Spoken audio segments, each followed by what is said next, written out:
What's going on, everybody? Welcome to the latest episode of the LA Report. This will be episode 11 with your co-hosts, Eris Morrison and Linjo Kilo. Yes, sir. Man, we want to thank you guys for, all the great feedback that we've been receiving from the past episodes. We look forward to you guys continuously giving us great content in terms of things, well, actually, we providing you all with great content, excuse me. But we just want to thank you guys for rocking with us so far, and hopefully you enjoy these next few episodes before we enter a new season. For sure. Thank y'all so much for all the support and continue to stick with us. We have a lot of surprises coming up soon. And like you said, we're going to be wrapping up season 1 in a couple episodes. So stay tuned for season 2. Yeah, so for today's episode, you guys, we're going to kind of do like a bit of a mashup of a bunch of different topics kind of that's going on right now. Obviously, we are a current event podcast. And so we pretty much just going to start touching on just different things that's going on in the cycle around us, in the world around us. And I guess nothing is more bigger or larger at the moment than COVID, man. You know, we still in this thing, dog. Yeah, I mean, that's to be expected, bro. I mean, if we look at history, most pandemics, at least global health pandemics, last at least a year, 2 years. So, we're right in the thick of things. And with the fall quickly approaching with school and, once the colder months start coming back into effect, we have to brace ourselves for what is going to happen come this flu season. I think that should be the main concern for all, and I'm sure it is, be the main concern for all public health officials and governors across the country and schools and employers to making sure how can we protect ourselves and our employees, our students, or our loved ones during this time because, COVID is not going away anytime soon. So, the quicker we understand that, the faster we can get to some viable solutions. You know what I'm saying? No question. I saw earlier today they saying vaccine data that they've done thus far raises hope for like 3 companies that they're looking at producing a vaccine, and it's just so interesting to see how to kind of recognize really just how the world will never be the same post this era. Because you're always going to have those skeptics and people out there that feel like there's no way that this just is gone as quickly as it came and all of that. So this is a totally different world out there.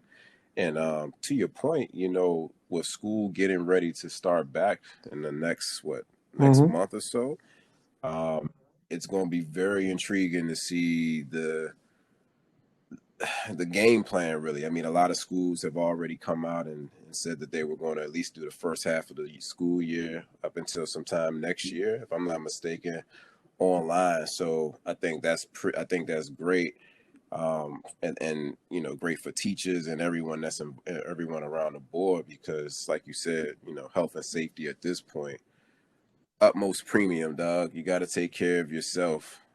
For all you listeners out there, please take care of Facts, yourselves. man. Definitely got to take care of yourselves. And like I said, like you said, I'm very intrigued, man. I'm very curious to see how things turn out. I think that how schools respond now will be very telling on where their interests really lie.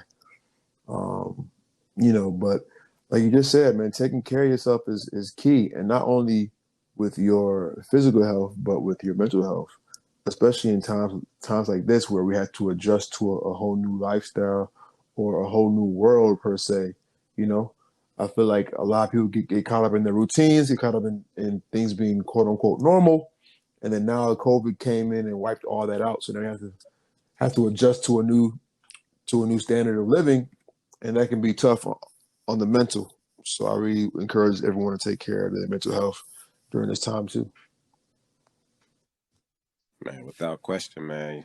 For those of you who want to know, you don't have to meditate with an app per se or anything of that nature. But if you want to know a good app, I use the Daily Calm app.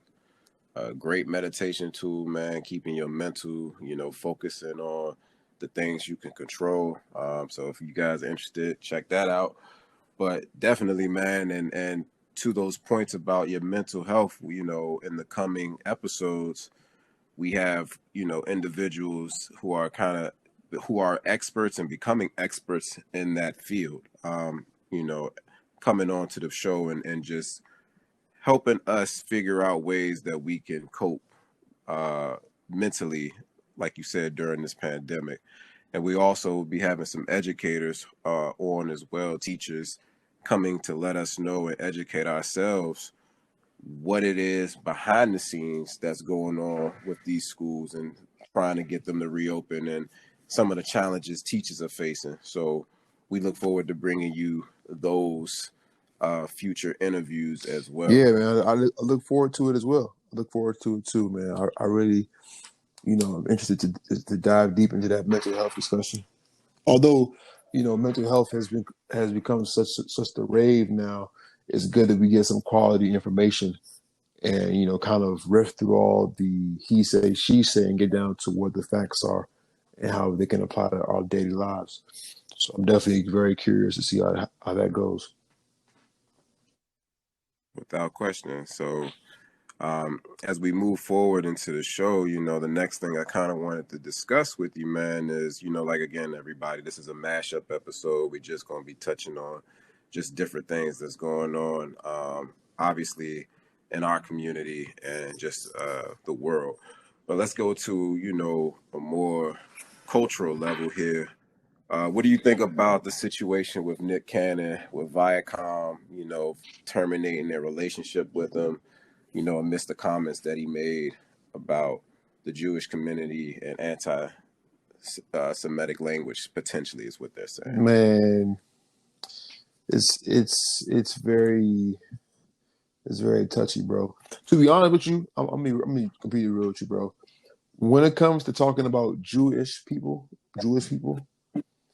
unless it's in like a positive light, is almost no place to talk about them at all. Because even if you're speaking the truth, you know, it won't come off that way. You feel what I'm saying? And with them, it's like you have to tread very lightly and be very politically correct. So in regards to Nick Cannon, he's just another person to fall trap to, being politically incorrect. And then to see him get dropped from Viacom that quickly, although he makes them a lot of money, just shows you how deep those ties run. Um, you know, I think as black men in those kind of positions, whether it's Nick Cannon or Deshaun Watson, it's kind of like a risk and reward. Like you speaking the truth about a certain community, what is the reward that you'll get? Does that equate more than the risk that you'll take on? And in both cases, it doesn't. Deshaun and Nick Cannon both lost more than they gained by speaking on that topic, in my opinion. Regardless on if it was true or not, it was you didn't gain anything from it. You feel what I'm saying? So that's why I say with certain topics like that, you have to really tread carefully and always err on the side of being politically correct, because in the grand scheme of things, that little post or that 2 minute, 5 minute um, episode or whatever it was with Nick Cannon, that does not outweigh what else we got going on, in my opinion. Even if it's the truth, you know what I'm saying? Now, that's big facts, man. It's funny you said a lot of good shit in there. It's funny. I was listening to this podcast that I posted on my story talking about economy, the economists, and how they look at the world. And you brought up something with Nick Cannon and Deshaun and the rest of these, people in higher power, these black folks in high positions and of influence.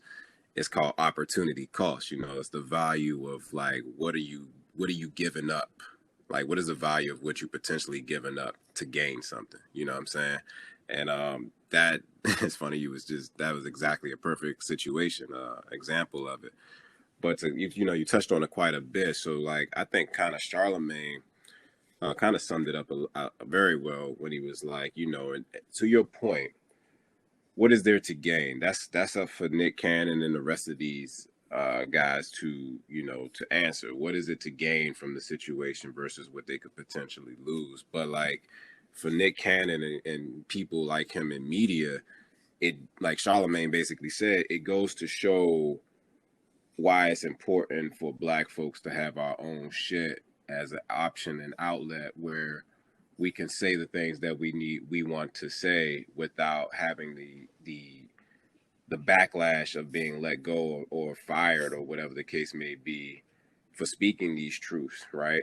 Like you can't wait for Black people to get in a position where we can fire people because of things that we feel are racist or anti-Semitic, right? You know what I'm saying? And that's the case with Nick. Like Nick, there's no Black people in that position at Viacom. You know what I'm saying? That's clear in terms of why they made the decision that they did. And so, I saw Diddy post where he was like, come over to Revolt, and let's recreate what you've been doing at Viacom with Revolt. And I think that's kind of like what has to happen, in order for, as far as media members being able to say like what they need to say, speaking that truth to power without situations like this. Because to your point, he's brought them a lot of money, a lot of bread, and to just cut somebody off like that's a stream of income. They look at Nick like income, period. And the fact that they see, what he said to be really, unacceptable in their eyes, even though it was true, or was a lot of truth in it, is just definitely unfortunate. Yeah, man. Definitely unfortunate. And I saw that post with Diddy too. And the first thing that came to my mind was like, why wait now? But Right, I feel why, you. Like, why why now? Like, wait why now? wait Like, till how come it this happen? wasn't this didn't already happen before? But that's kind of like the catch-22, where it's like, you can't please everyone. You feel what I'm saying? Sometimes it takes shit like this to open up someone else's eyes to give another person an opportunity. That's just the bottom line with things. So I hope that Diddy and Nick Cannon create something that can be accessible to everyone. I think that was Nick Cannon's advantage, was that him being on MTV, it was very accessible. You know what I'm saying? We didn't have to You're right. have a fucking premium subscription like with Power, or with Mm-hmm. HBO with Insecure. You know what I'm saying? Like he had an advantage where people were able to access his content easily, whether it's through YouTube or through regular TV. It was very accessible. That's the only thing I don't a little bit scared of with Revolt. Because Revolt TV, unless I'm mistaken, is not easily accessible compared to an MTV or a BET. You know what I'm saying? I'm not even sure where you Mm-hmm. even watch Revolt TV at. Exactly, and that's a big issue for folks right now. A lot of, I think even like the Breakfast Club, as much views as they get, I don't know how many people actually check them out on Revolt versus YouTube. And to your point, that's why it's like that brand that Diddy is definitely, he's building, but it definitely could be larger as far as viewership and it's like really accessibility to viewership in my opinion. To Yeah, your man, point. that's the main thing. That's the main thing. Like it's like we have to be very sophisticated when it comes to our Black business models. You feel what I'm saying? Like, yes, we want to own our own shit. We want to, you know, control our narratives, definitely in the media sense. But we have to create a product that's accessible.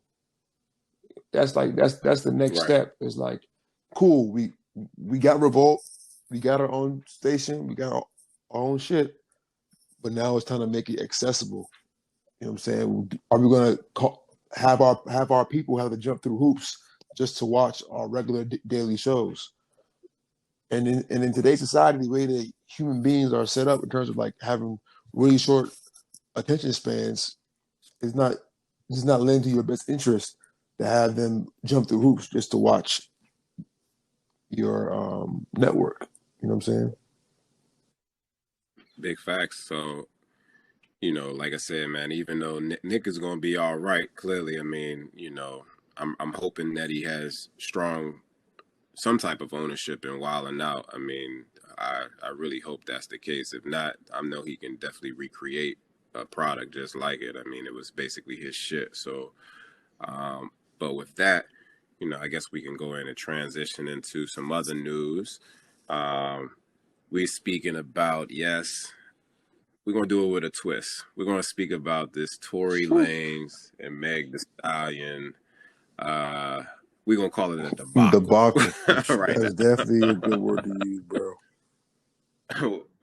We're gonna call it a debacle, man, and just get your thoughts. But I wanna get your thoughts, and then I wanna get your thoughts on like the reaction and like kind of like this going back to protecting black women and Mm. how like there's so many memes going around, and so people are like, well, y'all are not, this is Megan. Y'all just was saying protect black women. Now y'all making memes about her being shot. So just want to get your thoughts. Okay, my first thought, and this full transparency here, my very first thought was like,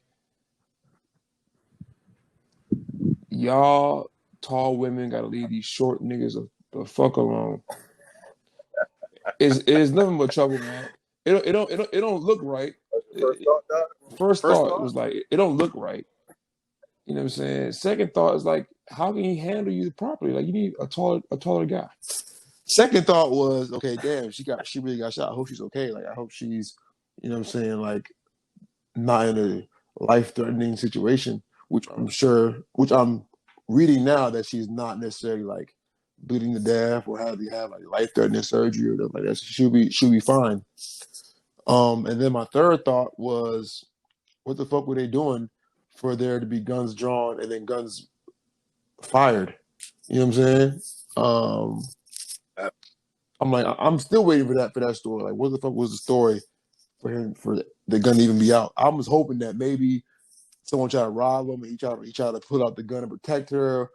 But what I'm seeing is like he shot her on purpose, and I'm like, if that's the case, like you just said, it falls back into the protecting black women, which I'll be honest, that is a little bit delicate, only in this sense.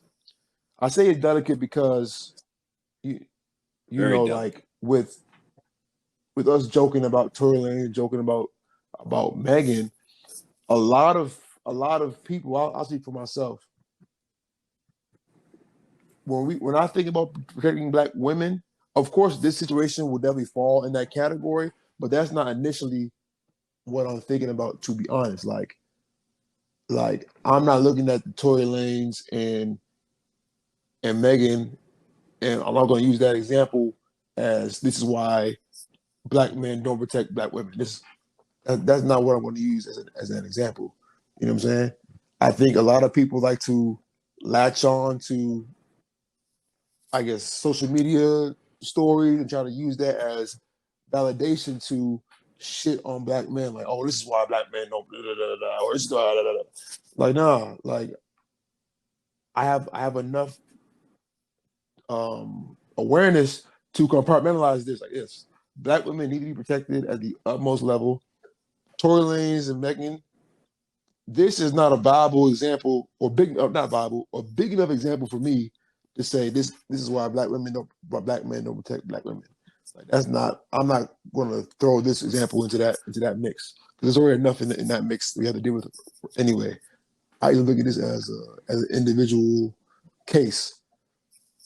You know what I'm saying? I'm not sure if I even said that correctly, but whatever. Fuck it. No, I get where you You know what I'm saying? Fuck it. Hey man, this is what we do. This is what we sign up for. We give our opinions, and trust me, I get where you're coming from. So I'll start off by saying like this. First off, if true, because this is allegedly, I'm just going with the terms that have to be stated. Allegedly, Tory shot Megan in the foot. If true, Tory Lanez has got to be like I don't know what's wrong. Like as black men and entertainment, between him and Kanye at these points, man, I'm like we gotta stop making so poor decisions. Specifically, Tory was coming off like for this to have been like a quarantine year. I mean, he was coming out of quarantine looking pretty solid. Like he had the quarantine radio popping. I mean, new music. Damn. Like if true, man, he took a major L on some just Fucking being shame, dumb, bro. The shame. just being dumb. So I say that first. But to your points about protecting Black women, so like absolutely, there are definitely more viable situations to point to in regards to like how we protect as Black men, protect Black women, and right now this is truly just a situation about like as far as Black men and protecting Black women and Black women being obviously more present and pressing on the issue of us doing so, which needs to happen. I think it just comes down to just the climate, right? So the climate that we're in right now, it's everything is kind of hair trigger, and it's like it's not to say that it's not valid because it is, and it's not like I don't want people to really misconstrue it. It's not to say that it's not valid because it is, but in the same breath, it's the climate that we're in that as Black men in these situations, again, it's like opportunity costs. Again, it comes back to like, what am I gaining from doing some of these actions or saying certain things regarding these situations? Like I saw like people were furious with 50. People were furious with 50 because 50, 50 just don't give a fuck. Yeah, bro. 50 will clown Nick gonna get fired. Get Nick getting let go from Viacom. He did the thing right after that with Tory and Megan. So it's just not a good situation right now. What it's looking like when it comes to like what 50 is doing. And so obviously people attach that to specifically how we are choosing to protect Black women. Mm-hmm. Yeah, man, and I think it's a bit unfair, and I think we have to use some more sophistication in terms of our emotional intelligence. You know what I'm saying? Like Tory Lanez and Megan is more of an example of stupidity, allegedly, than it Yeah, being allegedly. Black men not protecting Black women. Like I'm not going to use that as an example. Like I'm not going to go that far. You know what I'm saying? That's no. Now when it comes to 50 Cent, that makes a little bit more sense in terms of what he's saying about Black women. Is like, there's a meme where it's a young lady holding a cardboard sign, and it's like, date who you want, but just don't talk shit about Black women. I think that's the case with 50 Cent. And I think 50 Cent is probably a better example of how you can protect Black women versus Tory Lanez, because some of the stuff he says, he's not have to say. You know what I'm saying? Like he can get his points across without having to shit on Black women. You know what I'm saying? And that to me is a better example than Tory Lanez situation. You know?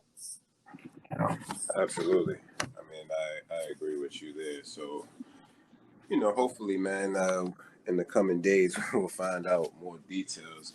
Right now, that's just all allegedly, but it's not looking good for you, man. Yeah, not looking good at all, man. And I get fuck with Tory Lanez too, so I'm really hoping this is not true, bro. Because I'm getting tired of having to cancel niggas. Big I'm facts. getting tired of having to cancel niggas, bro. So, Yeah, hey, man, they cancel themselves, unfortunately. Like facts, I said, facts. man, like, hey, man, we gotta stop, think, we gotta think. Like I know it's tough sometimes. We just react because it's easy, but man, we gotta stop and think. Like that ain't got that don't just apply to this situation. Obviously, that's just life.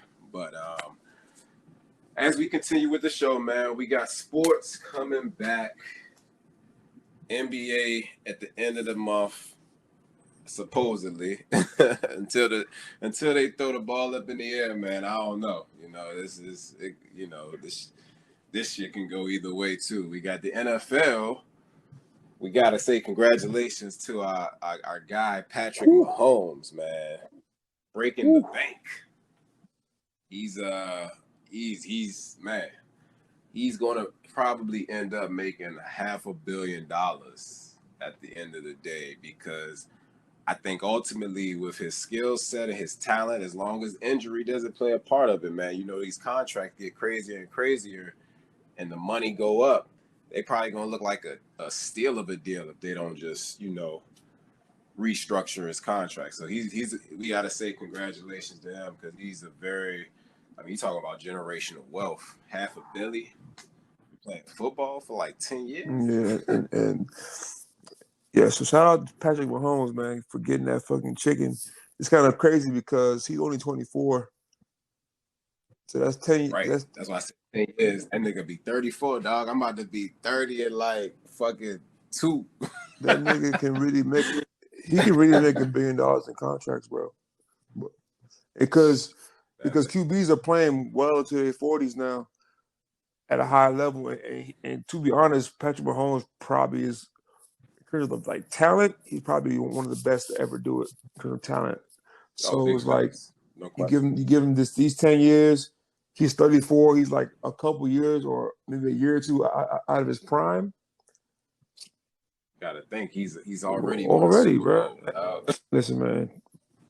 Already a league MVP and Super Bowl winner before turning 25. That nigga like, I'm up. Yeah, that nigga gonna end up being the best ever to do that shit, bro. To be honest. Like that's he a true person. Like where he living, like he like LeBron back when, like I mean, even LeBron didn't get it like that when you came right in. But still, obviously, talent wise, you just like they like I'm lit. Like it's over. Like the game has changed forever. So, but we got them coming back though, and the concerns with both basketball and football is are we gonna get to finish the season, and in this case with the football, start the season with all this coronavirus, man. Like, what's your thoughts? We gonna see this I shit? think basketball can finish because it's less variables to control. Similar to like the TBT tournament, how they had a successful run. I think the NBA can do the same. Um, but I think the NBA should try to control the players' autonomy in the sense like really controlling who can leave the bubble, who can't, even if it is for food or whatever the case is, man, and really being on that hotline to tell who's putting others at risk. Now, in terms of the NFL, I personally don't think the NFL season is going to happen, bro, because their shit is way more intricate in terms of like the variables that are involved, whether it's like the amount of players, the amount of staff, the amount of travel, equipment, Yeah, all those things have to factor in. It's like, and you can't even put those many people and teams in a bubble situation because there's not enough space.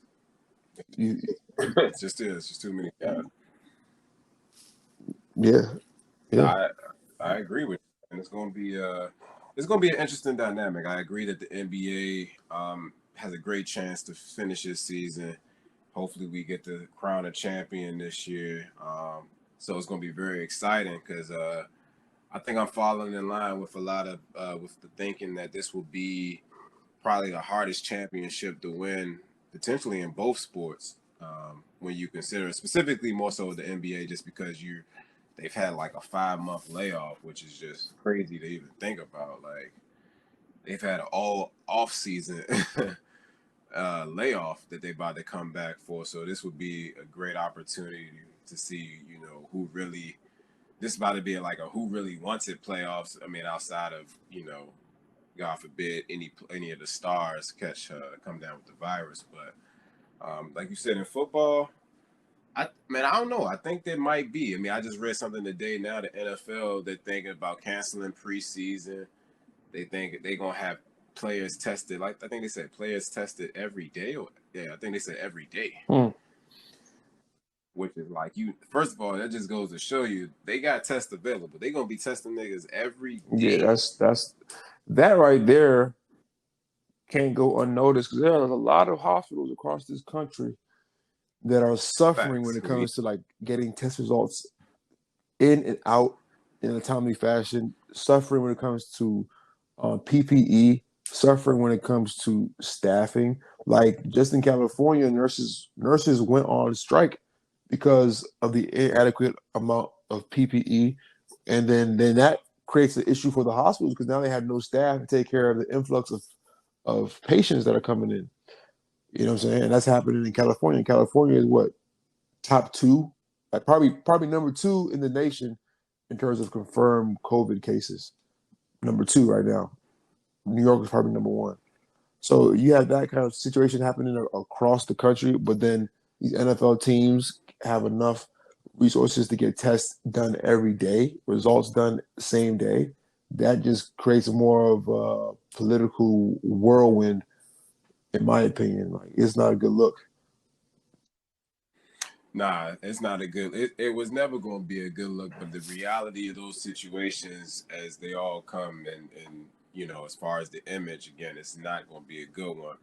But it just always goes to show, when it comes down to it, the rich and what they want to happen, and they want normalcy, and people want their football. They want their sports back. The NFL, it's a dog eat dog world, and like I said, in order to make any type of change in this country, you always gotta have that chicken. And if you ain't got whoever got the most chicken, that's who. That's just what it is. And unfortunately, they play the same game with the hospitals and stuff, as well. So, Facts. but again, I definitely see that. I definitely see sports happening. It's just I don't think people realize, especially with like NFL with these non-guaranteed contracts with guys. I don't think they realize how much them guys really want to play. Like in the NFL, there's not a large percentage of guys making all of that chicken. Mm-hmm. Like it's not like the NBA. Their contracts are not fully guaranteed. So NFL guys, you talking about you got all those like what is it, 59-man roster. You got guys still gonna be trying to make the team. You gotta have to evaluate guys like, no, it's about to be like niggas really about to be out there hustling. Not that they wasn't hustling before, but like you like, man, I gotta get signed so I can get this bag. Like whatever you gonna get, cause that's it. Like ain't nothing else. So it's going to be very interesting to see. But from my opinion, I do think sports has even the NFL has a way of coming back. So you be on the lookout for that, guys. You know what I'm saying? Let us know what you think, man. Always feel free to yeah, man. So like the next topic I wanted to ask you about is your boy, the Mr. $1.3 billion man, Kanye West. Thought we thought he was running for president. Then he said he dropped out. Now he's back in. Now he's, yelling at the people at his rally. He's saying Harriet Tubman, she ain't free the slaves. She just let them niggas work for the white man. And now what's going on, man? What's going on? Man, Kanye West, and I'll say it like this, bro. I don't have any empathy or any care for that man. Only from the standpoint, like how much of our attention are we going to give him? We know that something is wrong with this guy. We clearly see he's suffering through trauma. So, if we're not going to look to get him any help, then let's just simply ignore him because it's not doing anything for us to get distracted by every little thing he says. You feel what I'm saying? And it's crazy how he can say some of these outlandish things and people will just have so much, give him so much grace and so much leeway and try to jump to his defense. And, when in reality, he's just not what he used to be. That's just what it is. He is not the same person that he once was. And I think that, that stems from, maybe from his mother passing away and how that affected him till now. Or it could be even like what he was tweeting today or tonight about his kids not having his kids being Playboy. Like that could be a sign of him dealing with his wife being who she is. And as we know with the video she has with Ray J, et cetera, like that's a tough pill to swallow for a man's ego to know that the woman that you married, her goods are on the internet for everyone to see. You feel what I'm saying? Even if that's what you accepted in terms of the marriage, but that's still a tough pill to swallow. And sometimes you might try to put those feelings down, and they can erupt at any moment. I think that's what we're seeing now. But in terms of me feeling bad for him or feeling sorry for him, like I can't. I just don't have enough energy in my body to feel sorry for him at all. You feel what I'm saying? Like I just I Nah, just that's I facts. just ignore him at this point. Just Kanye said something dumb. All right, cool. Ain't the first time, and the dance ain't gonna be the last time. So it is what it is. Nah, I feel you, bro, man. Like Kanye West is literally living the movie Get Out.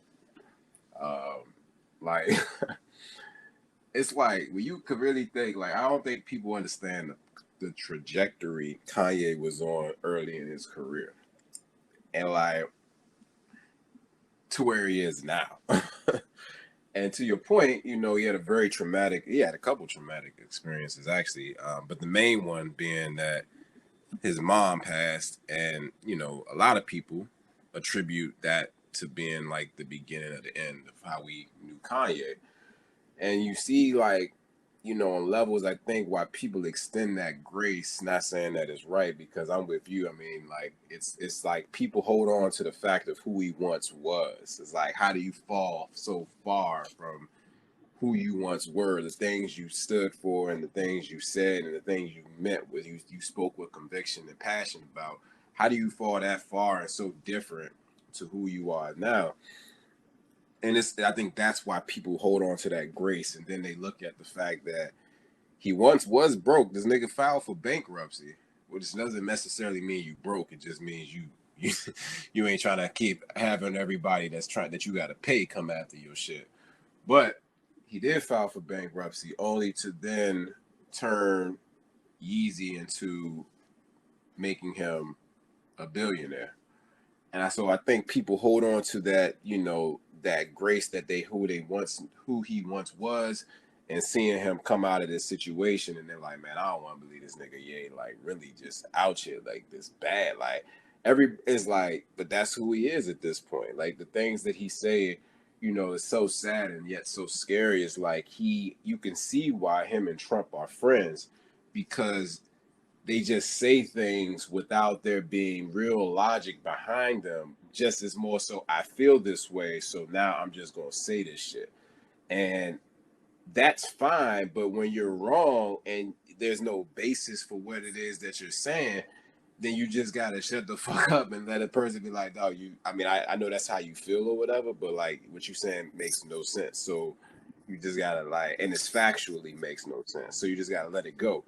And I just think that that's why it's scary to think that him and Trump are close. And like I said, man, with Ye, all we can do is pray for him, man, because I really don't know. I don't think any of us know what's really going through that man's mind. You know what I'm saying? I know we laugh about it on social media. I laugh about the shit because I be like, this dude is just fucking wild. Like, just I'm like, I don't understand how I can make that much bread and still be out here tripping off shit that's like what? Yeah, no, for sure. But that makes you think like, what did he do to get that bread? And there's always this underlying theme when it comes to like entertainment and shit. It's how like people quote unquote like sell themselves. So it's like, what did he do? You know what I'm saying? That now is backfiring in his face, or not in his face, but in our faces rather.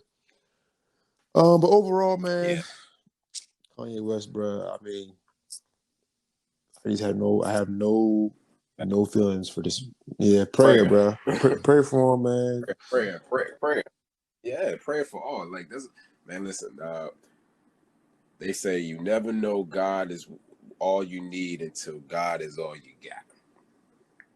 No, facts. got. That's So real talk right there. that's real. That's real talk.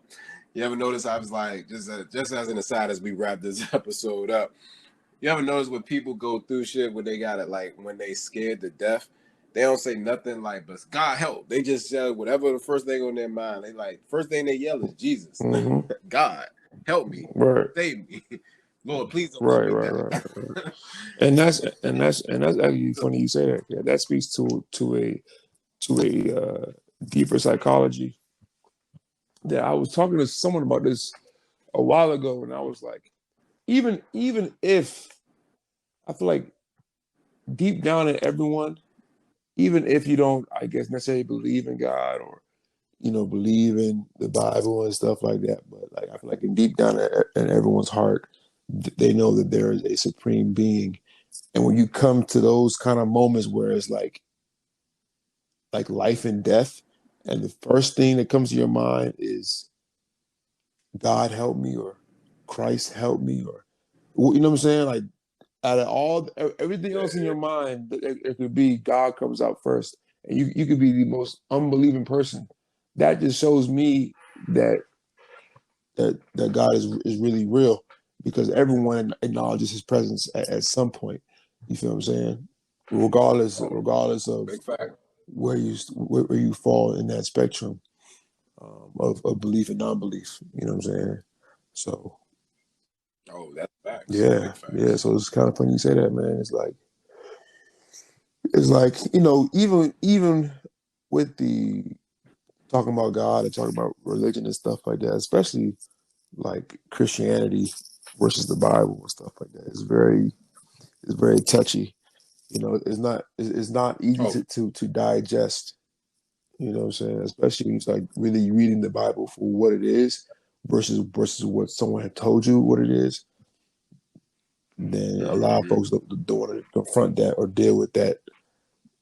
You know what I'm saying? So then they'll start to discredit you or make you feel bad for telling the truth just to hide the insecurities that they now feel. It's kind of like with brother Troy. He puts this in all his posts sometimes. He'll say, "You know it's the truth by the way it makes you feel." You know what I'm saying? And I'm like, Yeah, that's facts. that's real talk.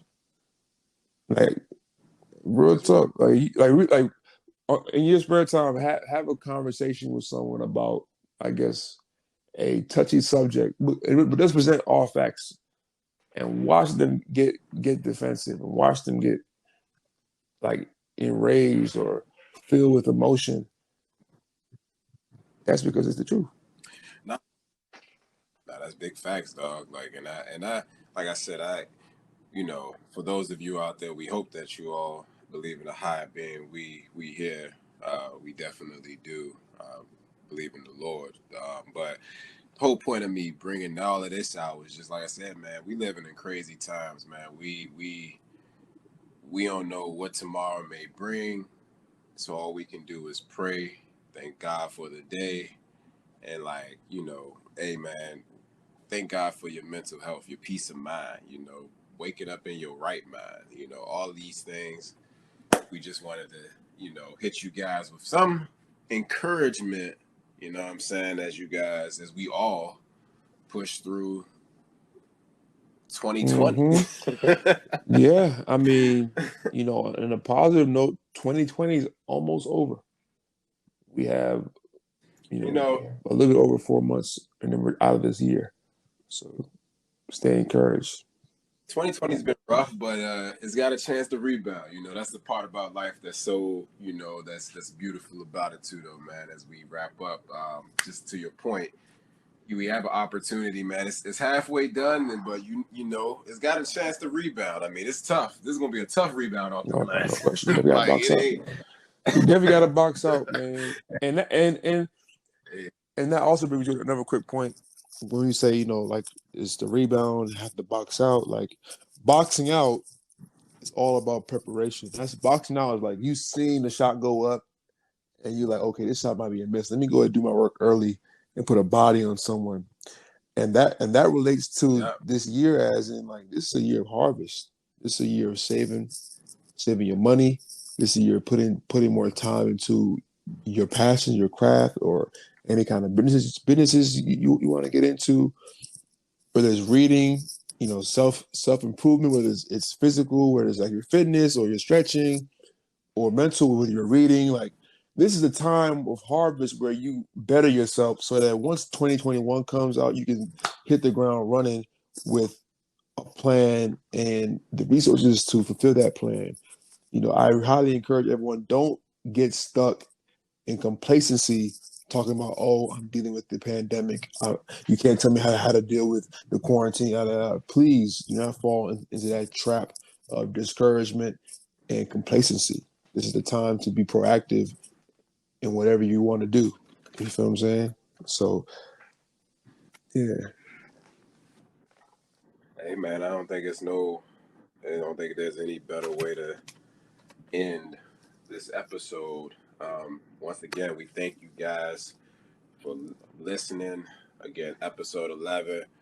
We look forward to bringing you some dope interviews going forward, talking about again the education with teachers going back to school and kind of what we ended this subject on mental health. And we got some great people coming up. So thank you guys. We appreciate you. We love you. Peace. Peace.